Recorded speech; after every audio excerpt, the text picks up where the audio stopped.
Valerian and the city of 1000 plants का नया trailer जारी कर दिया गया है। फिल्म 2 जुलाई 2017 में नुमाइश के लिए पेश की जाएगी।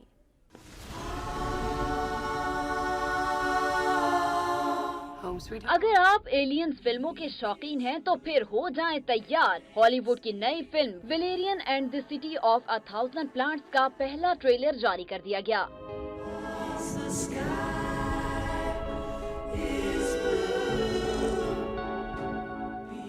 3D एक्शन और रोमांस से भरपूर फिल्म के पहले ट्रेलर ने हॉलीवुड में धूम मचाना शुरू कर दी। फिल्म में नौजवान जोड़ा एलियंस की फौज से लड़ता दिखाया गया है।